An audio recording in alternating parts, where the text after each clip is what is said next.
Artificial intelligence has ushered in an era of unprecedented creativity. But the dark underbelly of this technology can often reveal some unsettling and haunting imagery, especially when created by children.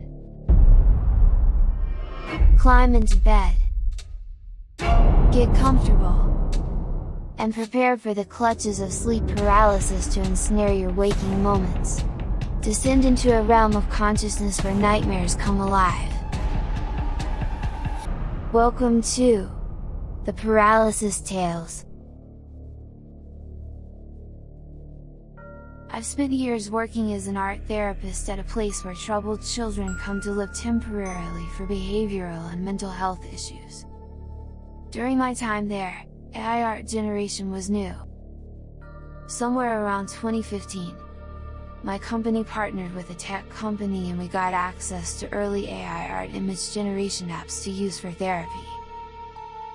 Little did I know that introducing this new technology into our therapeutic process would lead to unthinkable nightmares.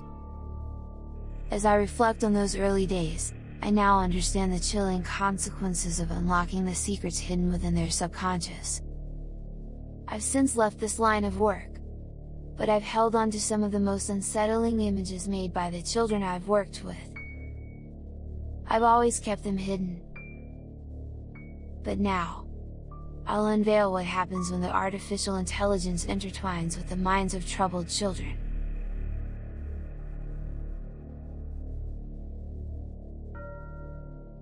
These first few images were made by a child named Dylan, who had a fascination with animals. He was able to tell you the most interesting facts about the most interesting animals at any given moment. But this obsession for animals was also a big part of the reason he was living with us. These are some of the images he would generate on the AI image app. He would add things like hybrid cat and tarantula, or dog and fish creature. Dylan loved animals so much, he would often imagine what it would be like to cut up different animals and sew them together, creating weird hybrid animals. He would always draw creepy pictures of these monstrous creations. Unfortunately, the home confiscated the drawings, and they were eventually lost. This weird fascination led him to attempt this awful experiment on numerous occasions with small animals like frogs and mice. He would literally take a frog, cut its head off, then take a mouse, cut it in half, then sew them together. He did this for weeks before anyone found out. Dylan was eventually sent back home, and I have no idea whatever happened to him.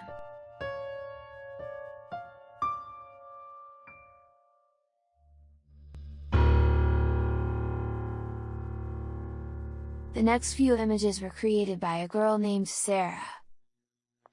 Sarah suffered from extreme night terrors.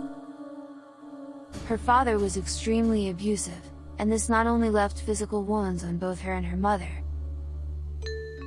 but it left a mark on Sarah's psyche. During therapy sessions, Sarah would talk about how she could always see her mom screaming from the abuse. She never remembered a time when she looked at her mom and didn't see screaming. And when she couldn't see it, she could hear it across the house. As a result, Sarah would suffer from horrible nightmares, and sometimes hallucinations. Most of them involved a demon-like creature that looked like her mom, always screaming. These are the chilling images generated from Sarah's nightmares and hallucinations. A bone-chilling depiction of that very creature that haunted her most. Unfortunately, Sarah's story doesn't have a happy ending. When she got older, she continued to suffer from mental health issues. She constantly woke up screaming, as she was still haunted by the nightmares and visions of this strange creature. Eventually, She turned to drugs and alcohol, and after years of struggles with addiction, she took her own life. The only thing she left behind that really highlighted her mental health struggles were these images that show a creature that haunted her mind. The most unsettling image is this last one, where she says it was the closest thing to the real demons she was able to create.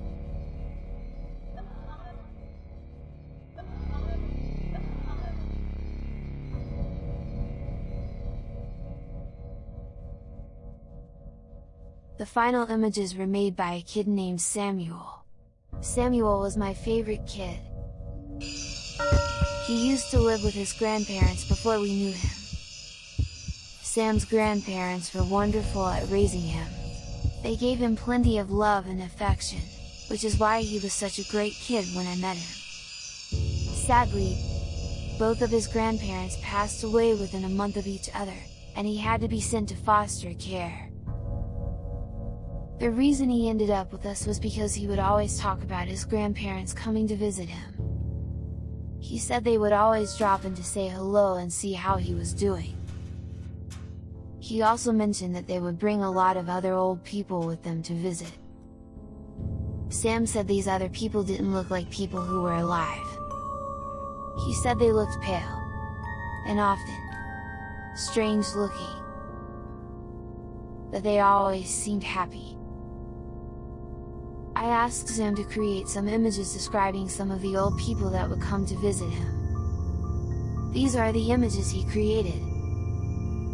Every person in the image he had a name for, and a story of when they were alive, and how they died. What's weird is that when we would look these people up in public records, they all existed, and they all passed away the same way Sam would describe. He said they were always happy and would tell him they can't wait for him to be with them. He would ask when that would happen, and they would always tell him when he looks like them, he can join them. Sam is older now, and I recently reached out to see how he was doing. Turns out, he was adopted by a really great family and he's in college now to be a doctor. I asked him about his time with us, and he said he has very little memory of his childhood. He said he hardly remembers his grandparents, and doesn't remember any of the old people that would come to visit him.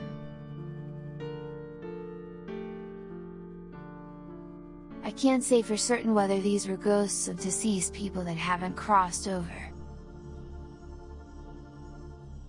I'm a relatively logical thinker, and never believed in the paranormal. But one thing is for sure. These images are a digital representation of someone, or something, that would visit Sam on a regular basis. And if they visited Sam,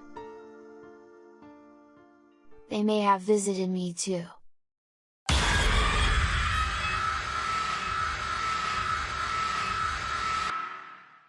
Thanks for listening! If you're enjoying your descent into the Paralysis Tales, hit subscribe to hear more chilling stories. If you're brave enough to share your own nightmares, subscribers can submit their terrifying stories to the email in the description below. Sleep tight!